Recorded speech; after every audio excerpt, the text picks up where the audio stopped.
Hello and welcome to Bloke on the Range. I am again lucky enough to be here with the guys from machinegunstore.ch who have this lovely BREN Mark III that they've made available to me to film and show off. Now, in a previous video I went through the mechanics of this, so if you haven't seen that one, link in the description, link up in the corner, go have a look at that.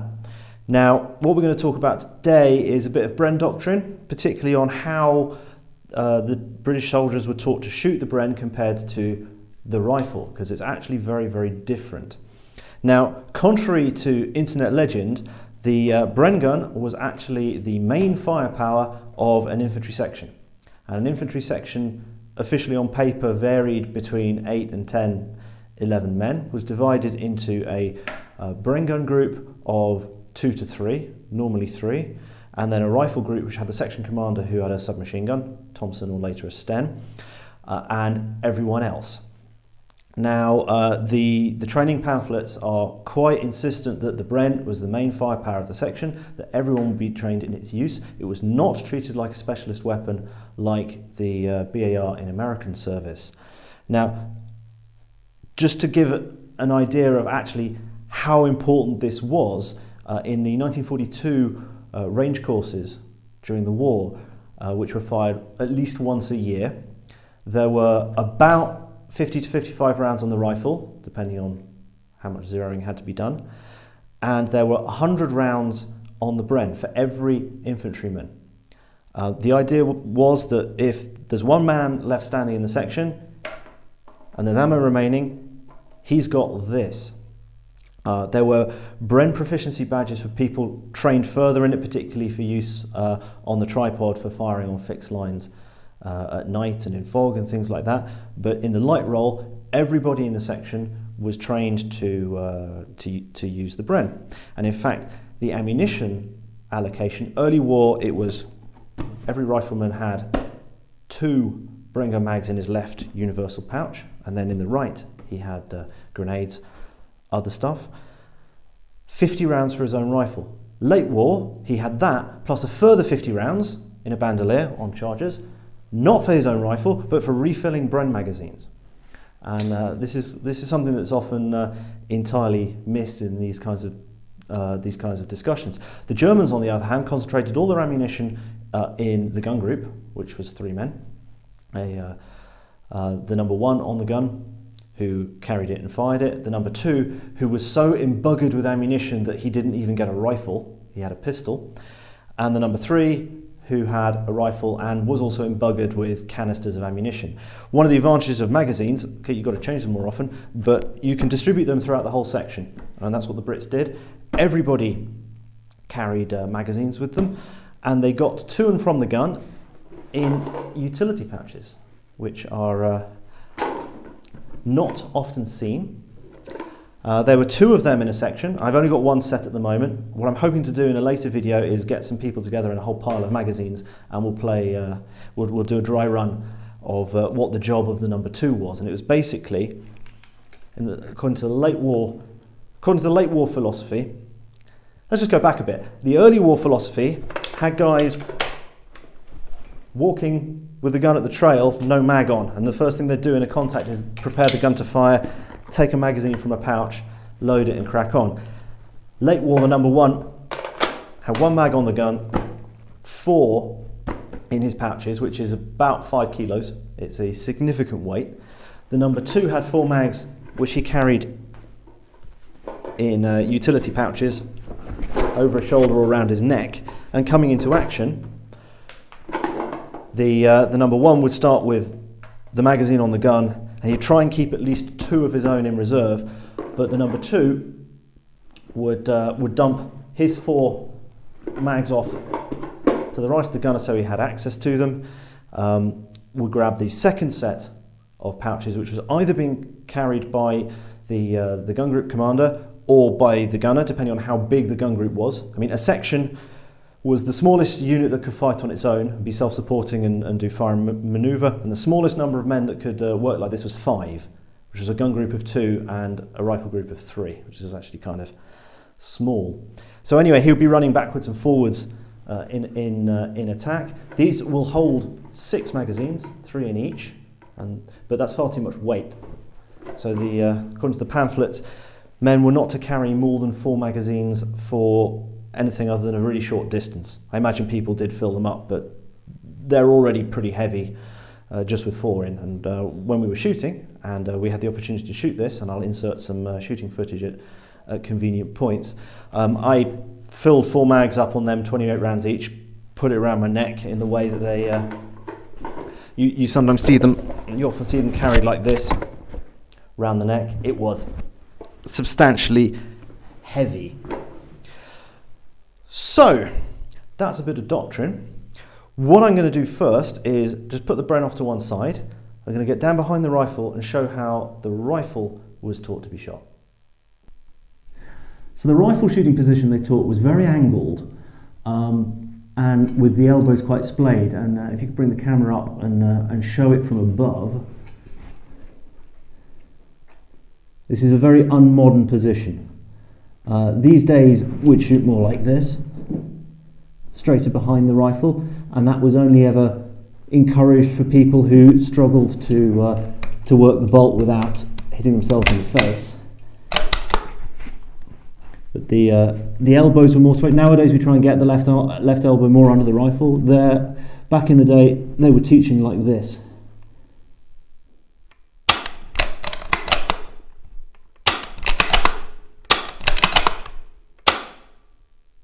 So the problem with a light machine gun, if you lie down behind it like that, is that when it vibrates, and these don't really recoil much, they rock backwards and forwards. If you're oblique like that, it's going to wobble all over the place.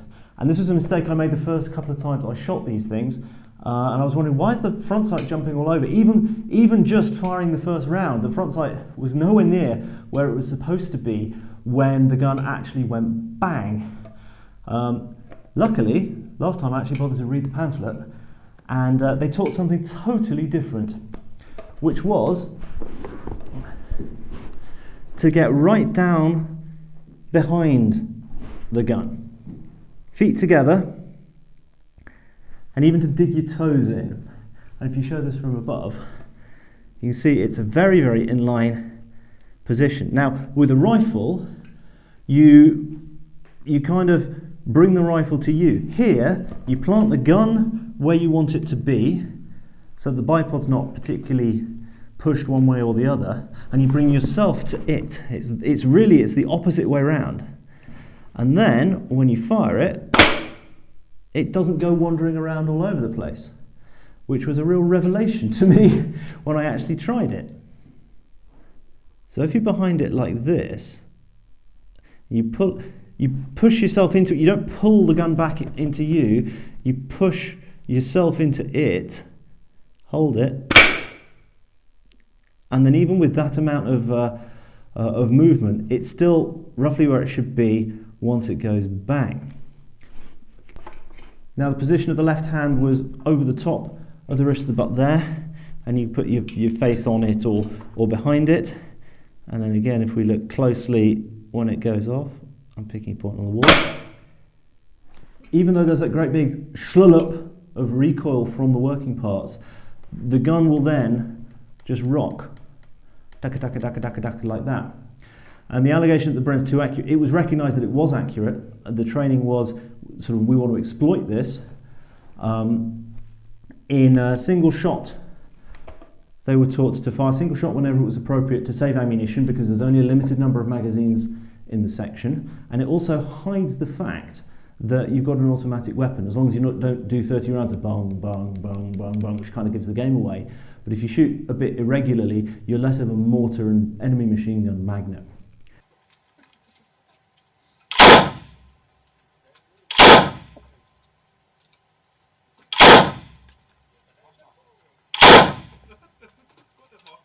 Now, doctrine was that 30 well-aimed shots in a minute were possible, and a good shot from the bipod or the gun mounted on the tripod should, in principle, put 5-round groups of 4 inches at 100 yards, which is quite accurate. Now, to exploit it in automatic fire some more, the service bursts were 4 to 5 rounds long, which took a bit of practice on the range, because I've not had that much not had that much practice at it. But the idea being there that you're trying to get an optimum spread on the target. I mean, there's no such thing as too accurate. I mean, if too accurate was a thing, they would have been taught to hold it loosely, because these things vibrate like crazy. I mean, if I just mag off again,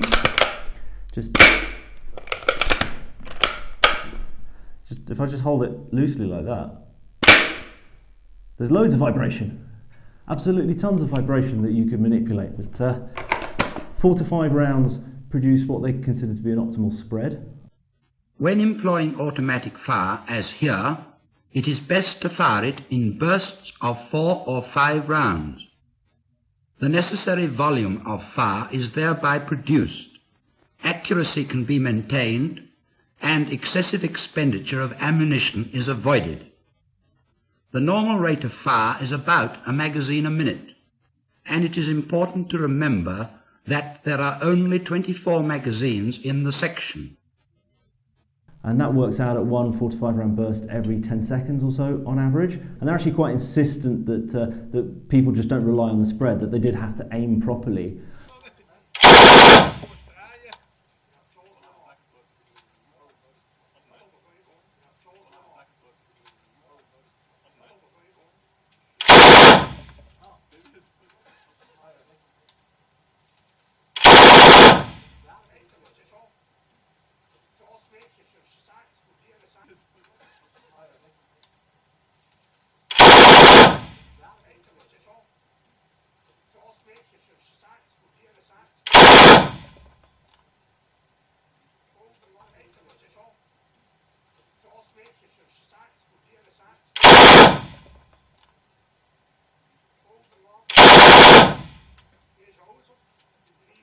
And at the rapid rate, early war it was 4 magazines a minute, which works out at 112 rounds, and the bursts were separated by as little time as possible required to observe the fall of shot and re-aim. So they just didn't want people brassing up the countryside. They really wanted people going daka daka daka, daka daka daka, daka daka daka, and so on. Late war, they reduced it to 3 magazines a minute, which is about 84 rounds.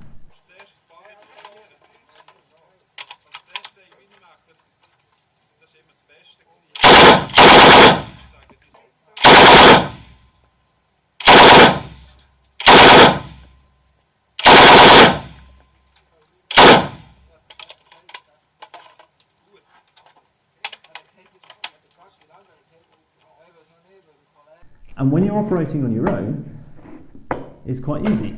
Magazine off, new magazine on, get rid of that, keep firing.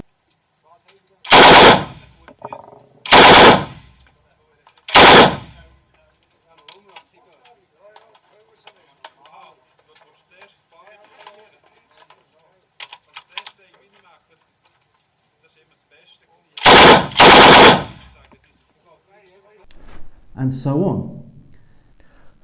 So in defence, or in a situation where the number 2 has got enough ammunition hanging around that he can assist the gunner, I've got Phil from machinegunstore.ch here who's going to play the gunner for me, and I'm going to load for him. So he's going to be engaging a target, and then once the gun's out,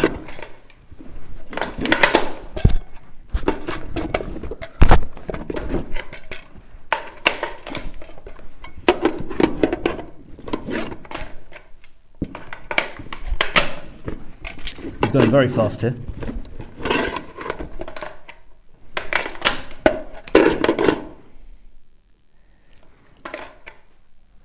And now we're out. But as you can see, you can keep up a really quite high rate of fire there. There's no need to cock it because it holds open, and it only takes a couple of seconds to change one of these out. If we were with an MG42 or similar, I would be fiddling with belts on the side, feeding them in, rather than changing out magazines. But that's how it worked in defence. In defence, each gun has its own tripod, giving increased stability and enabling the gun to be fired on a fixed line.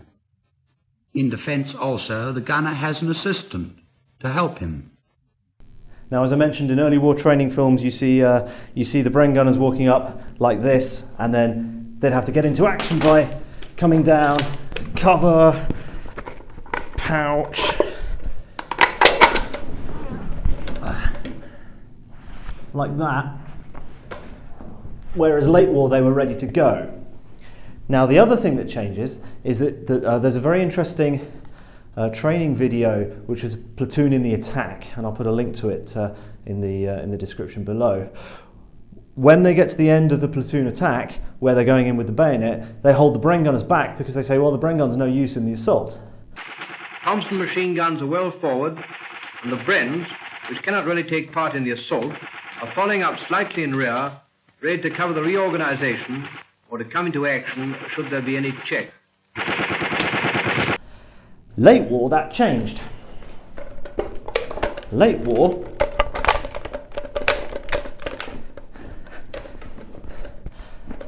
hip firing became a thing. Either holding the gun like that on the bipod and giving it loads like this,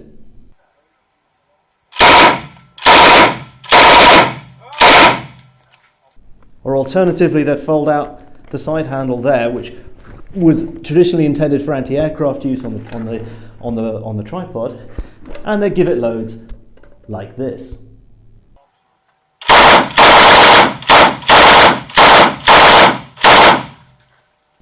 So I hope that was at least vaguely interesting and not too rambly and random and all over the place. Thanks so much for watching this far. Thank you so much to the guys at machinegunstore.ch for helping and holding the camera and inviting me up here to film their beautiful BREN Mark III. Thanks also so much to Paul and Neil for sorting out my webbing for me, which I also used in Canada. Thanks so much.